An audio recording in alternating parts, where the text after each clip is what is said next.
Le quotidien des éleveurs est ponctué d'interactions avec leurs animaux et de manipulations qui sont incontournables. Avoir des vaches qui coopèrent, que la situation soit habituelle ou nouvelle, prévue ou non, facilite le travail de l'éleveur, lui apporte du confort, du plaisir, limite les risques d'accident et donne sens à son métier. Comment les éleveurs peuvent-ils construire une relation avec leurs animaux qui leur permette d'aborder les diverses manipulations en toute sérénité ? Quelle relation homme animal faut-il privilégier ? Quel rôle joue le chien de conduite ? Pour répondre à ces questions, nous sommes partis à la rencontre d'Olivier, éleveur de vaches laitières dans les Vosges.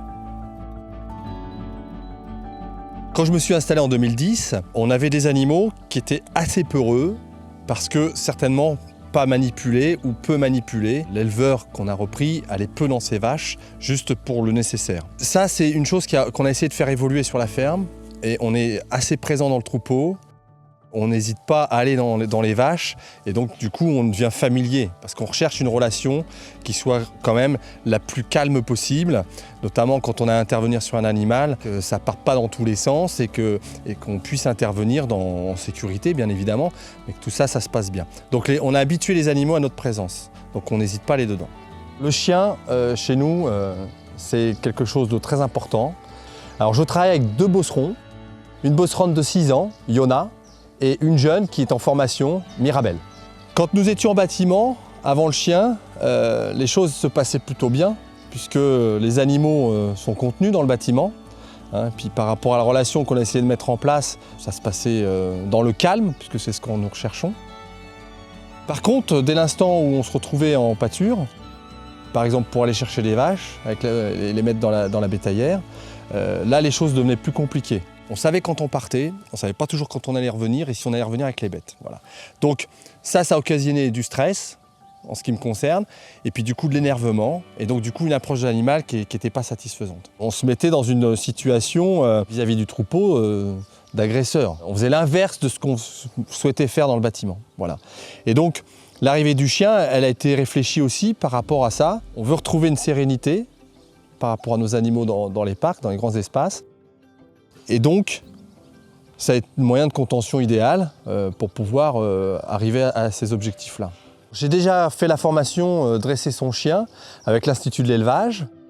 Je me suis rendu compte que d'avoir un chien dressé, c'était peut-être pas suffisant parce que dans l'utilisation du chien, on ne savait pas forcément comment le positionner par rapport à son troupeau et que la lecture de ce qui se passe dans le troupeau, les interactions entre les différents individus et j'allais dire la dynamique du troupeau, c'est aussi une lecture importante à avoir pour pouvoir travailler sereinement avec le chien. Le chien aussi, si on l'utilise mal, on peut avoir peut-être l'effet inverse de ce qu'on recherche. J'avais surtout un comportement très intuitif avec les animaux parce qu'on y est tous les jours avec, on les manipule. Et la formation apporte des connaissances, c'est-à-dire des choses qui sont tout à fait concrètes sur la façon de percevoir du bovin, sur la façon d'être ensemble, comment ils vivent ensemble, les différences de hiérarchie, etc. Donc ça a vraiment apporté un socle théorique important et donc du coup une meilleure connaissance de nos bovins et de leur fonctionnement. Je suis complètement dans une situation apaisée par rapport aux animaux, c'est-à-dire je ne stresse plus. Des animaux qui sortent du parc parce qu'ils ont passé un fil, ils ont eu peur ou quoi que ce soit, ça ne me dérange plus. Je sais que j'ai le chien et que la situation va vite être reprise. Alors, en tant qu'éleveur, on est souvent amené à manipuler nos animaux dans des situations pas toujours définies et prévues, quelquefois dans des situations d'urgence, suite à des bêtes qui ont été apeurées, suite à des animaux qui se sont sauvés. Il est possible que ces manipulations se fassent sans stress, en sécurité, pour nous et pour les animaux.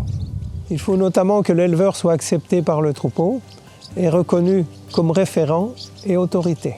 Quand c'est le cas, les animaux se structurent, se mettent à la disposition de l'homme parce qu'ils y retrouvent un réel confort. La construction de cette relation de confiance entre l'éleveur et les animaux est permise parce que les animaux ont la capacité d'apprendre et de mémoriser en fonction des différentes expériences qu'elles vont vivre. Le travail qui est fait avec les animaux doit permettre notamment de les familiariser à l'homme, en suscitant leur curiosité et en prenant en compte aussi leur fonctionnement. Et tout ceci est fait à certaines périodes clés. La mise en lot en première année de pâture est l'étape importante pour les génisses laitières. L'objectif est de faire évoluer les animaux vers une docilité suffisante pour travailler en sécurité. Le chien de conduite va aider l'éleveur dans ce travail d'apprentissage chez les animaux. Mais il faut impérativement avoir le contrôle de son chien en passant par une formation dressage. L'autorité du chien ne passe pas par l'agression. Un chien qui agresse génère du stress chez les animaux et va être vécu comme une expérience négative. C'est lors de la formation Comprendre son troupeau pour travailler en sécurité avec son chien, qui a été mis en place il y a une vingtaine d'années, que cette approche et ce savoir-être sont transmises aux éleveurs. Cette formation existe aussi sur ovins. Le conseiller en prévention conseille et accompagne les entreprises dans le cadre de l'amélioration des conditions de travail. Dans le cadre de ces missions, il travaille avec les médecins du travail et les infirmiers en santé au travail. L'agriculture lorraine n'échappe pas à la tendance nationale. Nous constatons depuis déjà un certain nombre d'années la diminution du nombre d'exploitations agricoles. Bien évidemment, le nombre d'exploitants agricoles et parallèlement à ça, une augmentation significative des surfaces cultivées et du nombre d'animaux dans les cheptels.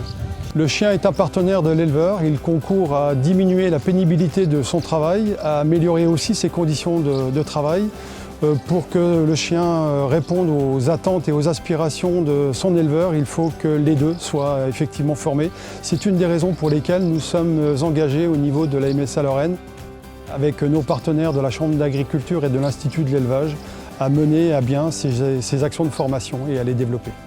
Je pense que nous ne sommes pas que des producteurs, que nous sommes des éleveurs et qu'il est important d'établir une relation avec ces animaux.